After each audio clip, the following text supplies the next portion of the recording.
Taalerilta erittäin vahvat kolmannen kvartaalin numerot. Mitä itse vetäisit yhteen tätä mennyttä kvartaalia? Mitä totta kai väritti tämä teidän pääomamarkkinapäivä? No joo, niin kuin sanoit, niin kolmannella kvartaalilla meillä oli tosiaan tämä pääomamarkkinapäivä, missä me uudistettiin meidän strategiset prioriteetit ja taloudelliset tavoitteet sitten seuraavalle strategiakaudelle. Me ollaan aloitettu jo myös strategian niin kuin eksekuutio ja tehty aktiviteetteja siihen liittyen, mutta operatiivisessa mielessä niin kolmas kvartaali oli oikeastaan, se voi jakaa ehkä kahteen kategoriaan, alla oleva liiketoiminta, jatkovakaata kehittämistään, mutta sitten erityisesti nyt sitten tässä investointisegmentissä niin tapahtui paljon muutoksia. Siellä tapahtui muutoksia niissä yhtiöissä itsessään, jotka vaikutti sitten niiden käyvän arvomääritykseen, plus sitten sen lisäksi niin me tehtiin tiettyjä muita päivityksiä sit niissä suorissa sijoituksissa, joilla nyt sitten oli iso vaikutus nyt sitten kolmannen kvartaalin liikevaihtoon ja liikevoittoon. Ja keskeinen kun yksi pitää nostaa esiin sieltä, niin se on totta kai tämä teidän Texasin tuulipuisto, mitä te omistatte sekä rahaston että sitten suoraan, niin siihen suoraan omistukseen teette reippaankin ylöskirjauksen ja se sitten nosti tämän tuloksen näin hurjalle tasolle. Kyllä, ja siinä siis tosiaan reklassifioitiin se sijoitus nyt tähän kasvupääomasijoitukseksi, joka seurauksena sitten se arvo kirjattiin niin kuin hankinta-arvon sijasta sen rahaston arvonmäärityksen mukaiseen käypään arvoon, että se oli se muutos, joka siinä tapahtui. Ensimmäinen selkeästi ulospäin näkyvä asia tästä teidän pääomamarkkinapäivän ja strategiapäivityksen jälkeen oli tämä teidän sijoitussalkun raportointiuudistus. Sen lisäksi te teitte näitä niin kuin tarkastelitte vähän arvoja siellä uudestaan, niin te avasitte tai luokittelitte sijoitukset uudelleen ja avasitte myös merkittävästi enemmän sijoituksia. Voisi sanoa, että lisäsitte läpinäkyvyyttä reippaasti. Mikä tässä oli taustalla? No ehkä se tietysti päällimmäinen taustalla on se, että me ollaan tietysti tällä puolella, niin palvellaan sijoittajia tästä IR-viestinnässä ja sitä me tehdään, me kehitetään meidän raportointia, mutta sitten jos ottaa sen strategisen kontekstin siinä, niin me ollaan nyt päivitetty tämän vuoden aikana meidän raportoitavat segmentit, joista ja nyt sitten pääomamarkkinapäivän yhteydessä päivitettiin sen segmentin sisällä, eli sijoitukset segmentin sisällä se kategorisointi, mitä me katsotaan näitä investointeja. Ja siellä nämä kasvupääomasijoitukset on se, sanotaanko nyt sitten keihäänkärki niissä sijoituksissa, joissa me otetaan aktiivinen rooli arvonluonnissa tai irtautumisessa, ja niistä me sitten on tarkoituksena myös tulevaisuudessa sitten avata avoimemmin sijoittajille niiden yhtiöiden kehitystä hyvässä ja pahassa, mitä ikinä sieltä operatiivisesti tapahtuukaan, jotta sijoittajat sitten pystyy paremmin arvioimaan meidän onnistumista sitten näissä tästä kasvupääomahankkeissa. Taaleria joku sen vuoden seuranneena ihan ilolla otin vastaan tämän lisäläpinäkyvyyden tähän suhteellisen vaikeasti ennustettavan sijoitussalkkuun. Se oli tarkoitus. Sitten teidän sijoitustoiminnassa teillähän on ollut tämmöinen aika, voisi sanoa, staattinen periodi tässä edellisen muutaman vuoden. Teille sijoitustoiminnassa on hirveästi tapahtunut mitään, mutta nyt selkeästi kommenteista te sanotte, että aktiviteettia on paljon, te olette lisännyt resursseja, teillä on 4 hengen tiimi nyt tekevässä. Tätä te korostatte moneen kertaan raportissa sitä, että nyt siellä niin kuin on alkanut niin sanotusti tapahtumaan. Niin voiko se vähän kuvailla, että mitä se tiimi tällä hetkellä niin omien sijoitustoiminnan puitteissa tekee? Minkälaisia kohteita se esimerkiksi skannaa kuitenkin? Varmasti jonkin, vaikka te olette opportunistisia, niin on teillä varmaan kuitenkin joku tietty fokusalue, mitä siellä katsotaan ennen kaikkea. Joo, ja meillä on tosiaan siis, meillä on allokoitu uudelleen resursseja vanhoista ihmisistä, plus sitten meillä on tullut yksi uusi resurssi vetämään tätä liiketoimintaa, Antti Salmela, joka on aiemmin ollut pitkälti toistakymmentä vuotta pääomasijoittajalla Vaaka-partnersilla töissä ja nyt tuli sitten meille vetämään tätä puolta. No se, mitä me siellä katsotaan, niin me ollaan ennenkin sitä sanottu, että siellä on ehkä tyypillisesti 2 tyyppisiä sijoituksia, joita nyt pyörii pöydällä aika paljon. Et yksi kategoria on tämmöiset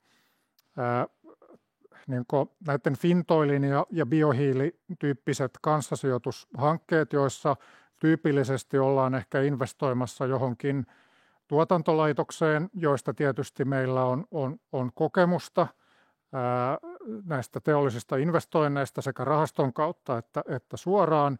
Ja tämä on se yksi kategoria. Ja yleensähän näissä on kyse siitä, että jotain tavallaan vanhaa, ehkä fossiilipohjaista arvoketjua uudistetaan niin kuin vihreän siirtymän kautta. Nehän on niitä hankkeita, mitä Suomessa pyörii todella paljon ja jotka kaipaa rahoitusta, jota Risto Murron kasvutyöryhmä korostaa ja Tesi haluaa investoida ja niin edelleen. Ja me ollaan yksi siellä, joka voidaan yhdessä meidän asiakkaiden kanssa tai yksin niin mahdollistaa näitä. Sitten se toinen kategoria on sitten se, että siellä on, saattaa olla omistajan rakenteen kautta, on se sitten perheyhtiö tai joku muu omistajarakenne, joka aiheuttaa sen lisärahoitustarpeen siihen kasvuun, eli heillä on joku kasvuinvestointitarve, mutta he eivät itse ehkä ole valmiita ottamaan sitä riskiä siihen askeleeseen, vaan haluaa ehkä sitten leveämpiä hartioita,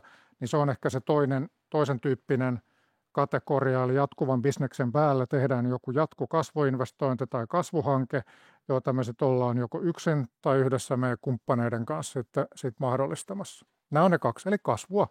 Just näin. Eli tietyllä tavalla toi biopuoli, niin sehän on sitä, mitä te edellisenkin strategiakauden puitteissa tutkitte ja mihin oli tarkoitus sijoittaa, mihin te olette tehnyt niitä. Ja sitä toinenhan kuulostaa aika perinteiseltä pääomasijoittamiselta itse asiassa. Kyllä, ja se ei tarvitse olla nimenomaan bio, että se voi olla mikä tahansa, että siis fossiilisia arvoketjuja voidaan korjata, ne voi olla monenlaisia muitakin hankkeita, mitä siis aika paljon niitä tehdashankkeita pyörii sen ympärillä, ne voi liittyä energiatuotantoon tai johonkin muuhun mutta juuri näin.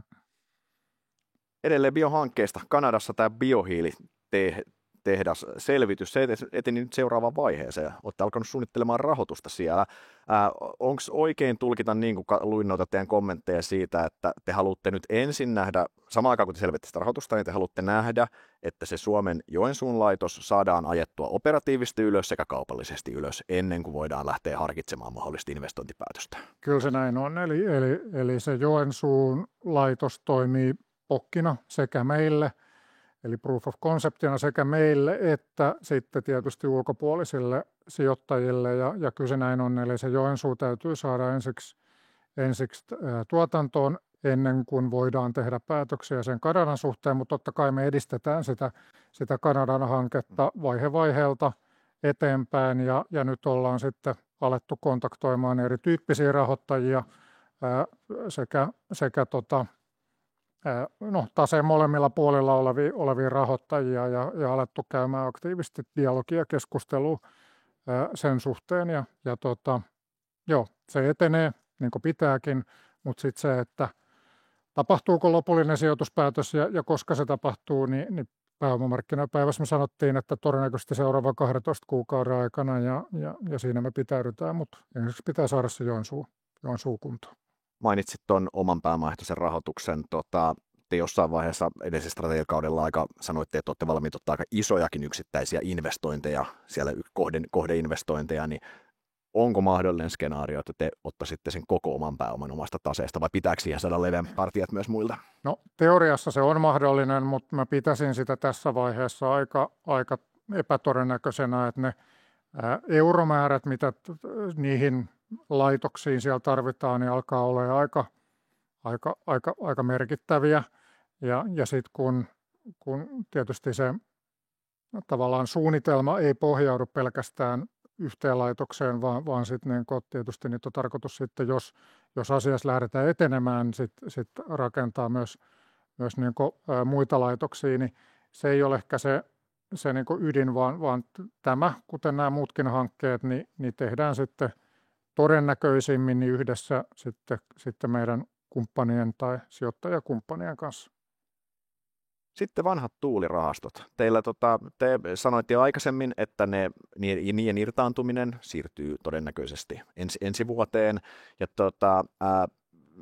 samaan aikaan nyt vetoatte siihen, että markkinatilanne on tosi vaikea. Niin avaatko sä, että mikä se konkreettisesti se vaikea markkinatilanne on Suomen tuulivoimamarkkinalla tällä hetkellä? No ehkä siinä on ne kaksi tekijää. Ylipäätään jos katsoo M&A-markkinaa oikeastaan melkein millä tahansa sektorilla, niin M&A-markkinan aktiviteetti sekä euromääräisesti että numeromääräisesti niin on yleisesti ottaen alhaisemmalla tasolla, mitä se oli vaikka muutama vuosi sitten. Toki se on nyt ja näkyy piristymistä, jos niin kuin vertailukautta katsoo, mutta kuitenkin ollaan vielä pitkällä aikavälillä suhteellisen alhaisilla tasolla, että se on yksi. Ja sitten toinen on se, että sähkön hintaennusteet Suomessa on tällä hetkellä aika alhaisella tasolla. No, sitten kuka niitä tekee, ennustelaitokset, kai siellä vaikuttavia tekijöitä on sitten nämä sähköä syövät isot teolliset hankkeet odottavat vielä toteutumistaan, joka sitten ei ole vielä merkittävästi vaikuttanut varmaankaan niihin sähköhintaennusteisiin, joita me sitten kuluttajat tietysti hyödytään niistä halvoista hinnoista, mutta sitten toisaalta silloin sit tietysti toisenlaisia vaikutuksia niin kuin toisella puolella. Just näin. Teillä on merkittävät tuottopalkkiot kirjattu sinne taseeseen jo etukäteen useampi vuosi sitten näistä. Joka kvartaalihan näitä testataan, mutta sen takia se exitti totta kai kiinnostaa kovasti tällä puolella pöytää. Niin, onko teillä joku deadline tämän suhteen? Onko teillä joku, että jossain vaiheessa teidän on vaan pakko myydä, vai onko teillä mahdollisuus, onko teillä se luksus, että voitte odottaa, että nämä kaksi mainitsemassa komponenttia kääntyy vähän suotuisampaan asentoon sijoittajien kannalta? Kyllä me voidaan tiettyyn rajaan asti voidaan niin kuin odottaa. Meillä ei ole mitään eksaktia niin päivämäärää niin kuin yleensä tämmöisissä. Siellä ei semmoista niin kuin lopullista takaseinää nyt varsinaisesti ole, vaan kyllä me voidaan optimoida sitä ajan hetkeä, niin kuin me tällä hetkellä tietysti tehdään. Aktiivisesti toimitaan ja ollaan siellä markkinassa, mutta sijoittajien tuoton optimoimiseksi niin tietysti optimoidaan sitä ajankohtaa sitten mahdollisimman hyväksi. Bioteollisuus 1-rahaston osalta te teitte katsauskaudella ihan reippaan alaskirjauksen, taisi olla rahaston isoin kohde käsittääkseni, mikä nyt toki kuuluu pelin henkeen tuossa liiketoiminnassa, mutta samaan aikaan me tiedetään myös se markkinatilanne tuolla biosektorilla, jos puhutaan aina laveasti, niin se on tosi vaikea. Te itsekin sanotte raportissa, että se on hankala tällä hetkellä, niin miten iso riski sä näet siitä, että te ette pystyisikään ensi vuonna lanseeraamaan sitä bioteollisuuden kakkoslippulaivarahastoa, mitä te alun perin olitte suunnitellut, että pääsitte liikkeelle, kun ottaen huomioon, että se rahastos on ollut vähän itsellä haasteita ja markkinatilanne on kiistämättä vaikea? No ensinnäkin se, että tapahtuuko se 26 tai 27, niin sen sitten aika näyttää, mutta mitä tulee, ehkä taas se strategisempi konteksti tuossa on, että tämähän on juuri se syy, miksi me sisäistettiin nämä Tier 2 ja 3 asiakkuudet, että me halutaan itse olla niiden asiakkaiden ja sijoittajille kertomassa, että mitä siellä rahastossa ja niiden rahastoiden yhtiöissä on tapahtunut. Että tämmöisiin aikaisen vaiheen investoinneissa niin on hyvin tyypillistä, että on liian nopeita johtopäätöksiä ei tehdä, vaan se nähdään sitten, kun ne tuotantofasiliteetit on pystyssä ja se ramp-up on tehty, että mikä niiden sitten todellinen arvo on. Tässä kyseisessä keississä niin se on tietysti kohdannut niin kuin haasteita, jotka sitten aiheutti nämä, mutta sitten taas vastaavasti muissa kohteissa niin me ei ole tehty arvon korotuksia ja niitä tehdään ainoastaan sitten uudelleen rahoitukseen liittyen tai tämän tyyppisissä tilanteissa. Ja tämä on just se syy, että meidän täytyy tai halutaan päästä suoraan sijoittajien kanssa niin kuin keskustelemaan näistä, jotta se ymmärrys tulee eikä tule sitten väärinymmärryksiä. On se sitten arvo menee ylöspäin tai alaspäin, josta ei voisi suoraan johtopäätöstä vetää sitten sen lyhyellä aikavälillä sen rahaston lopputulokseen. Garantia meinaa taas jäädä vähän vähälle huomiolle, mutta operatiivinen kehitys jälleen kerran erinomainen kvartaali yhtiöltä. Se, mikä siellä pisti silmään, oli se, että te sanotte, että Garantian markkina-asema on parantunut, ja se on useamman kvartaali itse asiassa parantunut, niin mitä te olette tehnyt toisin siihen? Garantiassa kuitenkin nämä liikkeet on aina hitaita, me tiedetään, että tuossa bisneksessä niin kvartaali on niin kuin erittäin lyhyt aika katsoa mitään, mutta jotain te olette tehnyt selkeästi oikein siellä, tai montakin asiaa olette tehnyt oikein, mitä te olette nyt tehnyt toisin? Kyllä mä sanoisin, että se on siis raakaa työtä tiimiltä ja Garantian henkilöstöltä.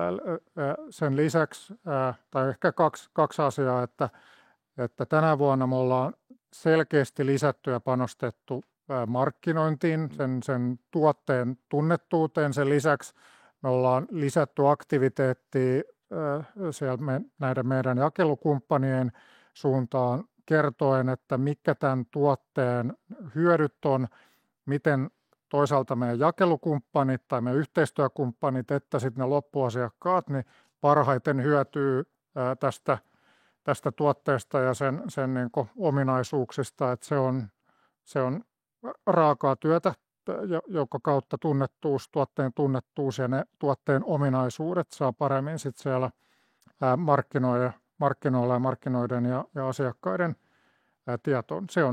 Se on niin kuin yksi selkeä, mitä me ollaan tehty eri tavalla.